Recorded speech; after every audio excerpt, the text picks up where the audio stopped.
오늘은 113번째 이제 말씀의 통로란자 1번과 2번 톡 털어가지고 종합적인 이 내용을 이제 적용 부분을 오늘 말씀을 드리고자 합니다.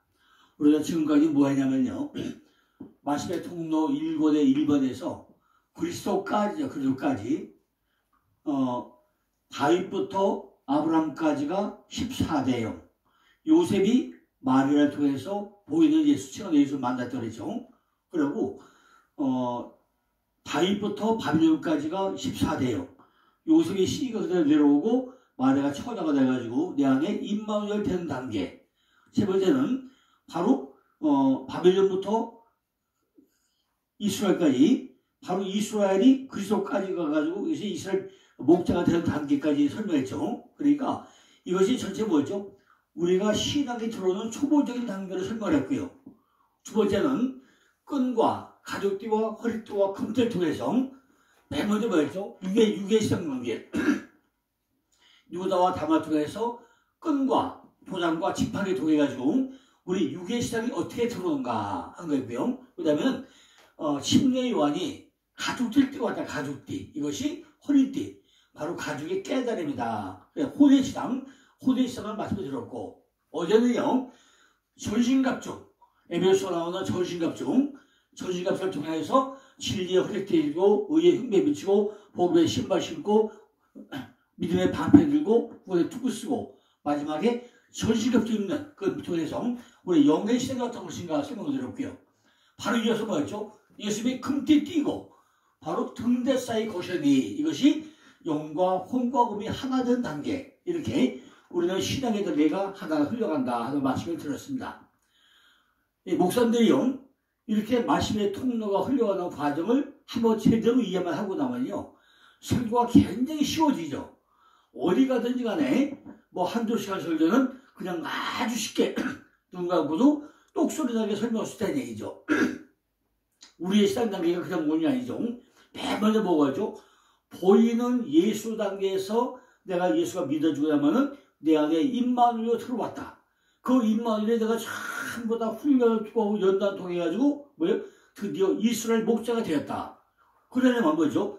내가 허리띠에 바짝 독여내고 이것이 내 안에 유괴 시장인지 호대 시장인지 영의 시장인지 영혼이 다 하나 된 것인지 점검을 해봐야 된다. 그게 했어요. 그래서 오늘은요, 이게 유괴 시장과 영의 시장과 호의 시장 하나인데, 누가 지금 우리들이 구하는 건 뭐냐고요? 우리들 구하는 것이 미가서 6장 8절 보면요, 공의와 인자와 겸손하고 설명해요. 이 부분에 대해서 우리가 두 번째 통로 1권과 2번을 설명한 내용을 가지고 오늘 종합적으로 결론 부분으로 적용 부분을 말씀드리고자 합니다. 우리들도 신앙 단계에 있다는 거죠. 첫째는 뭐죠? 씨로 생명의 단계가 있는데 이것이 끈의 단계로 바로 유괴 시장의 단계가 있다. 두 번째는 성령의 도움을 담은 단계가 있다.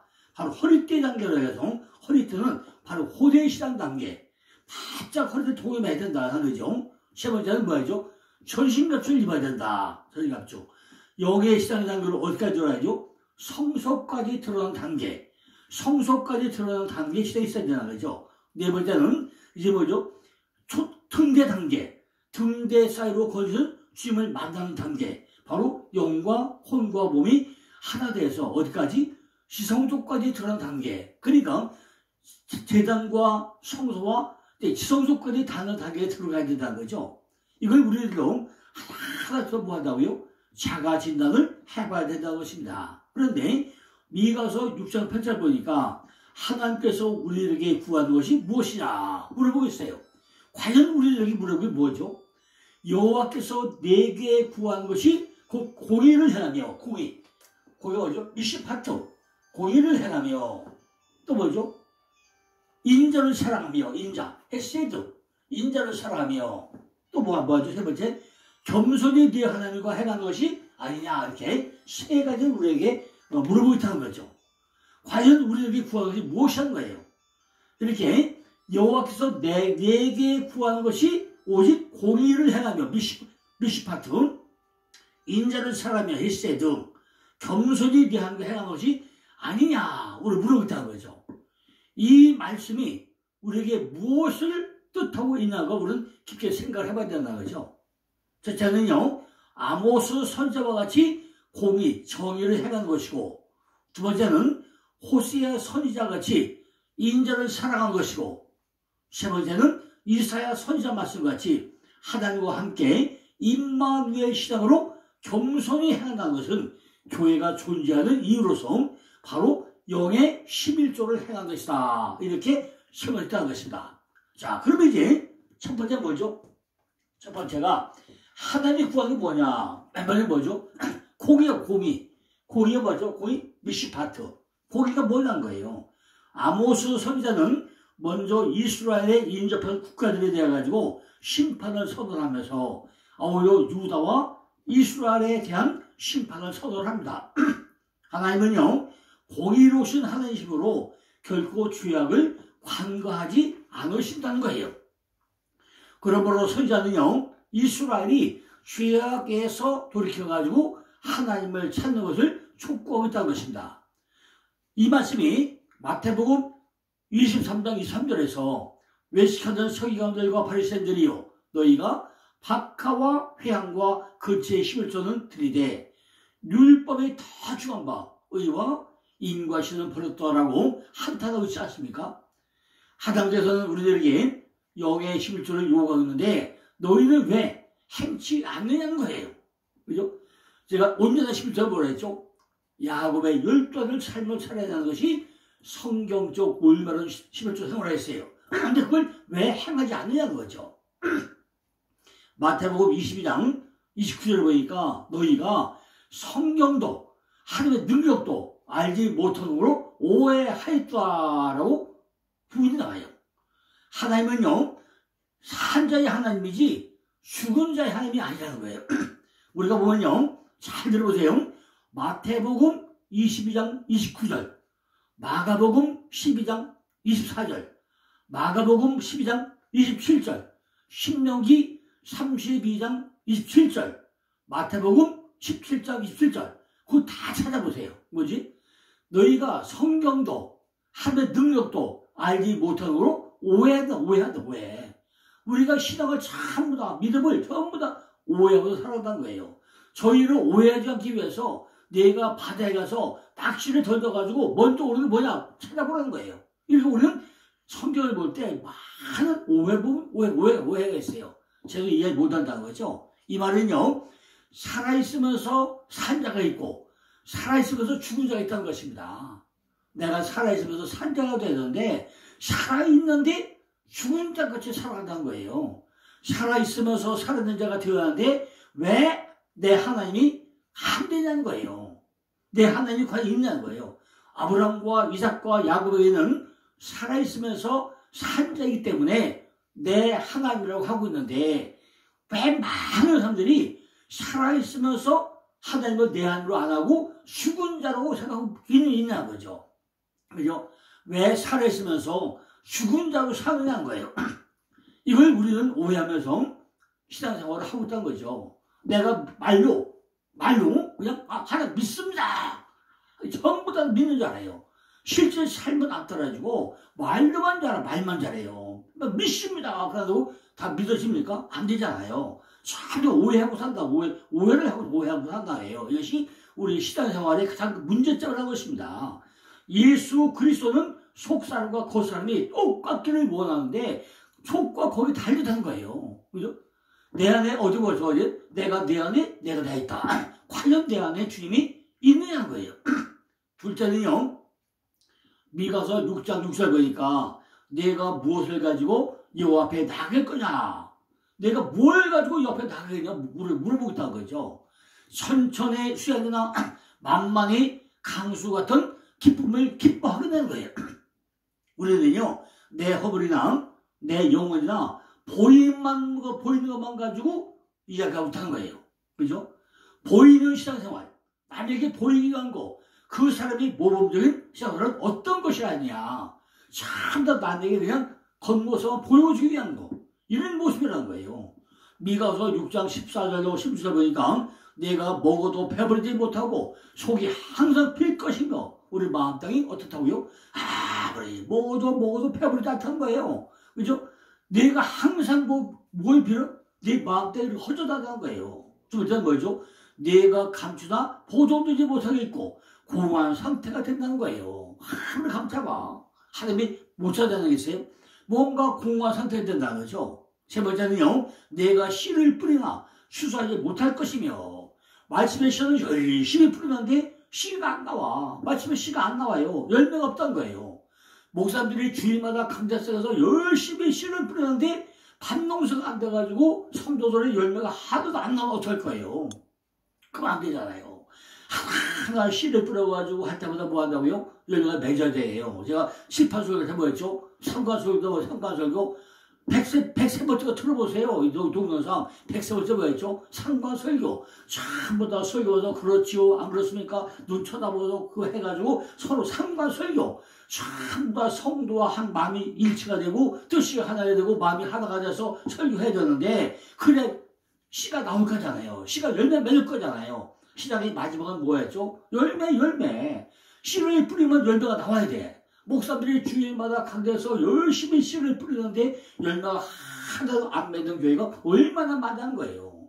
그저 3대 교회 목사 세미나 20년 하다 보니까 많은 분들이 그래요. 장로님, 나는 지금 개척할 때가 20년 됐는데요. 성도 10명밖에 안 돼요. 참 부흥이 안 돼요.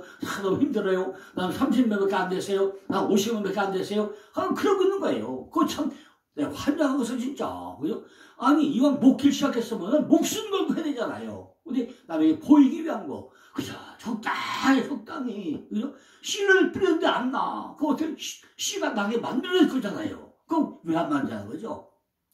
감람을 밟거나 기름을 내 몸에 바르지 못한다는 거예요. 참, 감람은 씨를 뿌려 하는데 기름이 안 나, 기름이. 그죠? 성령 충만하지 못한다는 거예요. 또 포도를 밟거나 술이 없다는 거예요. 전부 다 이런 이스라엘의 포도를 밟아가지고 그 포도주를 뺐잖아요. 그 포도를 밟는데 포도 술이 없다는 거예요. 성령에 취하지 못한다는 거예요. 포도알이 뭉개져서 술이 안 된다는 거예요.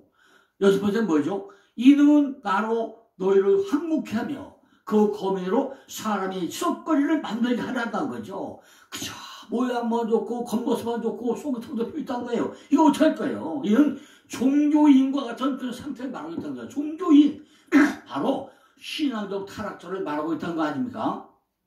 골로새서 1장 9절과 10절 보니까 이로써 우리도 듣던 날부터 너희를 위하여 기도하기를 그치지 아니하고 구하노니 너희로 하여금 모든 신령한 지혜와 총명의 하나님의 뜻을 아는 것으로 채우게 하시고 주께 합당히 행하여 범사에 기쁘시게 하고 또한 모든 선한 일에 열매를 맺게 하시며 하나님을 아는 것과 잘하는 것과 라고 말씀하겠는데 EQ와 IQ가 똑같이 성장해야 되는데 EQ와 IQ 그죠? 안 된다는 거예요. 하나님을 아는 것과 지혜를 하는 거죠. 신령한 지혜와 총명에 하나님의 뜻을 안으로 채워가면서 자라게 하는 거 자라게 심은 것만큼 참 하는 거예요. 싹이 나서 자라게 해야 되잖아요. 근데 왜 물도 안 주고 거름도 안 주고 안 키우자는 거예요.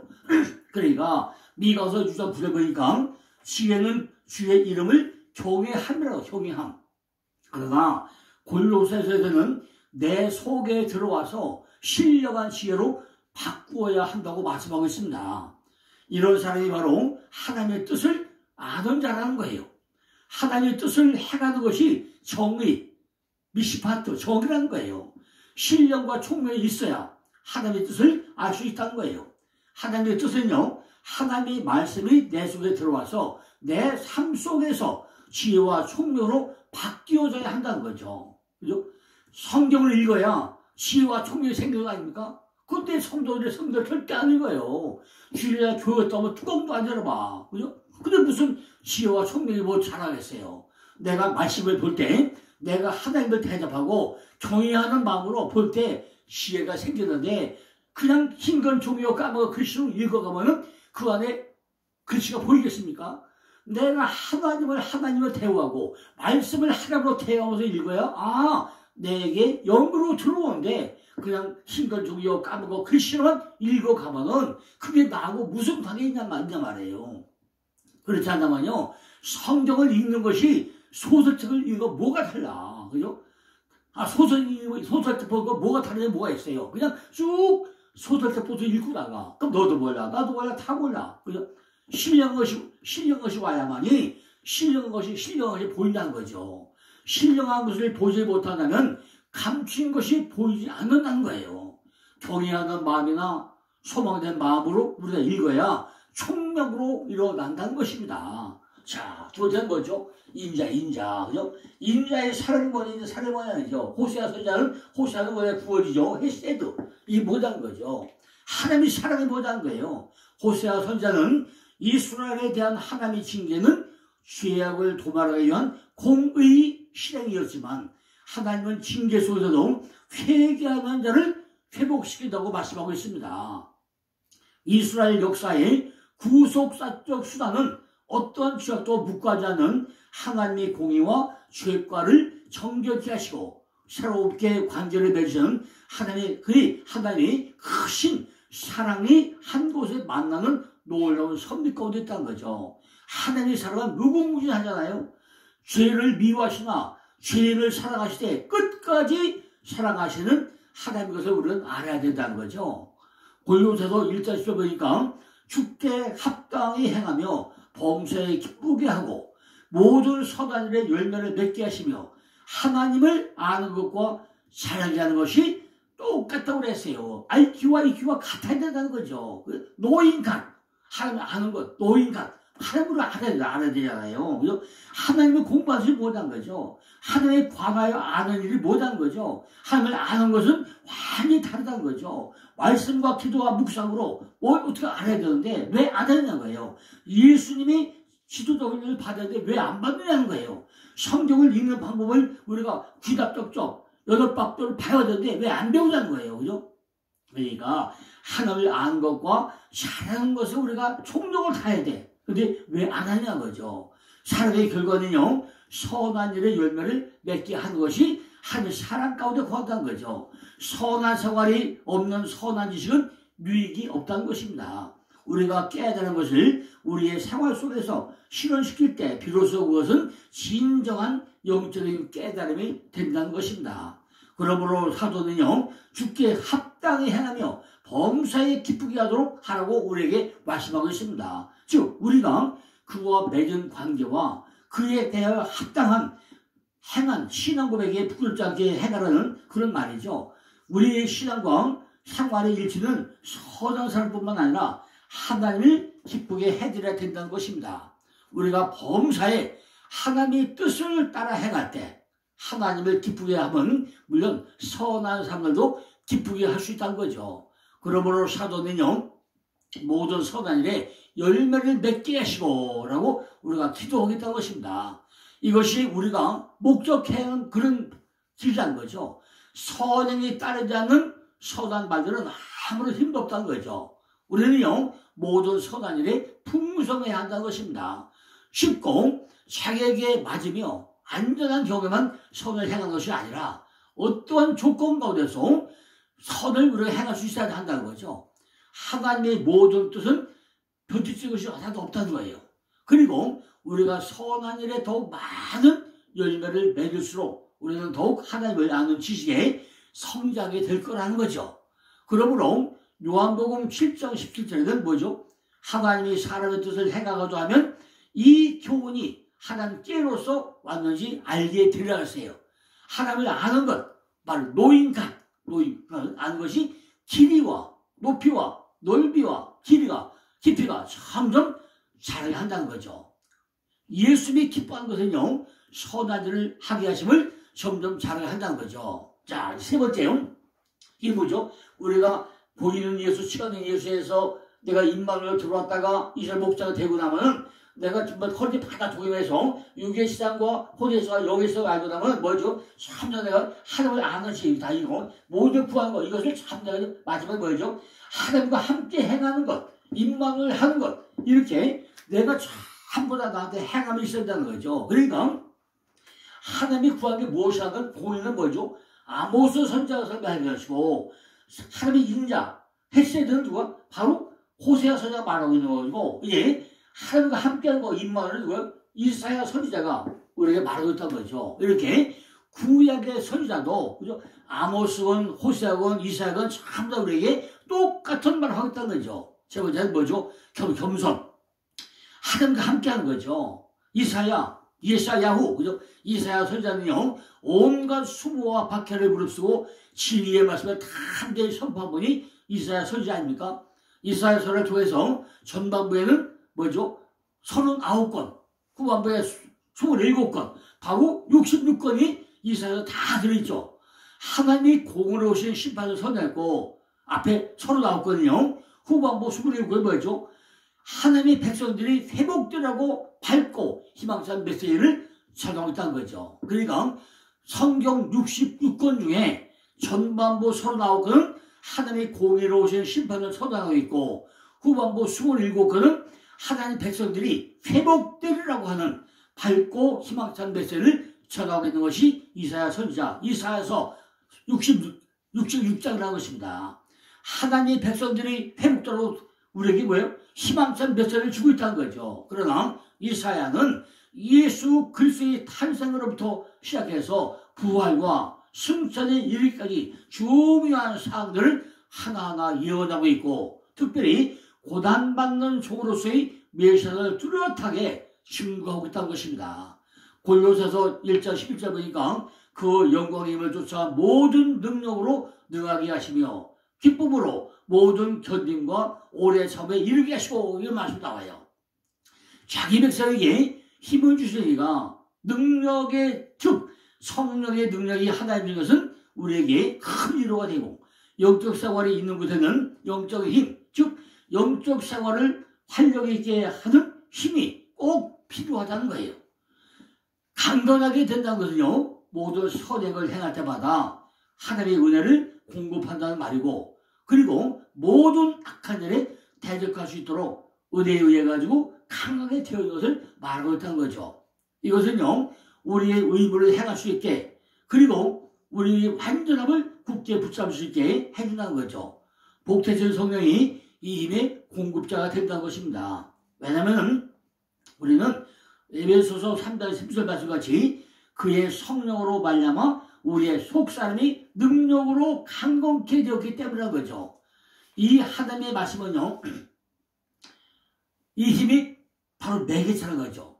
성령은 이 말씀에 의해 가지고 힘을 공급한다는 거죠. 그리고 그것은 기도를 통해서 우리에게 실현된다는 거죠. 사도가 충분한 은혜를 얻는 것은 그러한 간절한 기도가 응답됐기 때문이라는 거죠. 우리가 영적 힘을 위해서 기도한다고 해서 약속들이 제한받는 것이 아니라, 또 우리 자신의 소망들이나 간구함에 제한받는 것이 아니라는 거예요. 능력으로 강하게라는 말은 그들이 강력한 힘을 얻기를 바라는 것이었고, 서로의 능력을 합하여 강하게 된 것을 의미하고 있다는 거죠. 피조물이 모든 능력으로 강하게 될 수 있다는 말은 불합리한 것처럼 볼 수 있죠. 왜냐하면 그것은 피조물이 전능하게 된다는 말로 오해받을 수 있기 때문입니다. 이 능력의 은혜는 우리의 생의 온갖 시련을 견디게 하며 궁핍할 때에 우리에게 도움을 줄 수 있기에 충분한 은혜가 된다는 거죠. 또한 그가 말한 그의 영광의 힘을 쫓아서라는 말은 하나님의 은혜를 따라서라는 의미가 똑같다는 의미입니다. 그러나 하나님의 은혜가 신자들이 마음 안에 구할 때 그것은 하나님의 능력이 된다는 거죠. 이 능력 안에는 뭐가 있다고요? 영광이 있다는 것입니다. 그것은 고상하고 충분한, 그죠? 힘이 된다는 거죠. 그 힘은요, 그 힘을 받아야 하는 우리의 연약함을 쫓아서 전달되는 것이 아니라 그것을 주시는 하나님의 능력을 쫓아서 전달된다는 거예요. 주님이 주실 때 그는 자신의 형상과 같은 것을 주시고, 그리고 그가 강하게 하실 때는 그 자신과 같이 강하게 하신다는 거죠. 이를 보아서 이 세상은요, 우리가 고난당할지라도 감당해야 할 사명이 있음을 우리가 알게 된다는 거죠. 자, 뭐죠? 첫째는요, 모든 견디는 일에 강해진다는 것입니다. 모든 걸 우리가 견디는 일에 강해진다는 거예요. 우리가 야고보서 1장 4절 같이 인내를 온전히 이룬다는 것은 우리를 강건하게 해서 무엇이든지 참을 수 있게 힘을 준다는 것입니다. 즉 우리는요, 우리의 곤란을 참을 수 있게 견딜 수 있을 뿐만 아니라 그것들을 하나님께로부터 오는 선물들도 받아들이고, 그리고 그 고난에 대해서 우리가 감사하게 된다는 거죠. 그러므로 빌립보서 1장 29절 말씀같이 너에게 은혜를 주신 것은 그를 위하여 고난도 받게 하시기를 위하라고 말씀하겠다는 것입니다. 우리의 어려움이 너무나 많고 그 고통의 상황들이 너무 악할지라도 우리가 그것을 잘 감당해야 할 때 우리가 모든 인내로 그것을 감당했다고 말할 수 있다는 것입니다. 그의 영광임을 쫓아서 우리에게 임한 능력은 우리를 오래 참게 한다는 거죠. 그것은요, 한동안 곤란을 견디게 할 뿐만 아니라 하나님이 그것을 계속하기를 기뻐하는 한도까지 그것을 견딜 수 있게 한다는 것입니다.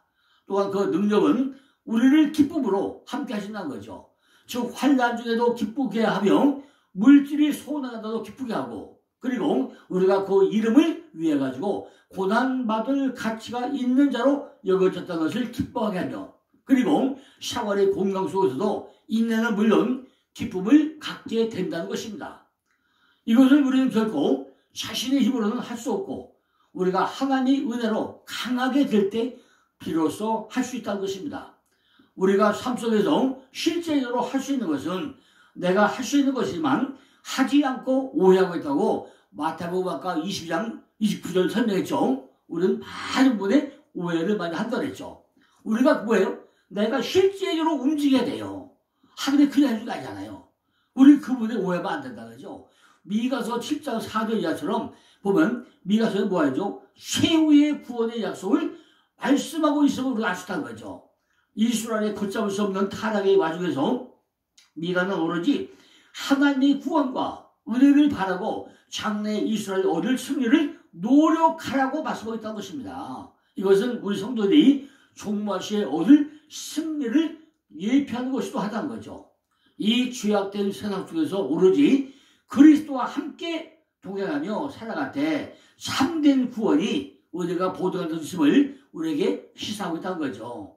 첫째는 뭐죠? 주의 지팡이로 모이시다는 것이고, 둘째는 인애를 기뻐하며 진노를 오래 품지 않는다는 것이고, 셋째는 우리를 불쌍히 여긴다는 것이고, 넷째는 성실을 베푸시는 인애를 도와주겠다고 했습니다. 그러니까 우리가 말씀이 열리고 말씀의 지혜가 열려야 된다는 거예요. 이처럼 우리들의 시당이 끈의 시당에서 가죽띠의 시당으로, 가죽띠에서 허리띠로 금띠로 성장하면서 우리가 11조 생활을 철저히 할 때, 11조가 뭐라고요? 야곱의 12 삶을 살아가는 11조예요. 철저히 할 때 우리 시당이 달로 성장해 간다는 거죠. 이것이 바로 끈과 가죽띠와 허리띠와 금띠 시당이고, 율법에 정한 바 의와 인과 신이고, 마태복음 23장 23절에서 하는 박하와 해양과 근체의 11조라는 것을 믿으시기 바랍니다. 자, 이제 내는요, 이것이 됐는데 아직 내 쏘가지가 안 되는 밥이에요. 그래서 내는 이제 새 그릇에 소금을 이 말씀을 가지고 내는 또 말씀을 또 전하겠습니다. 감사합니다.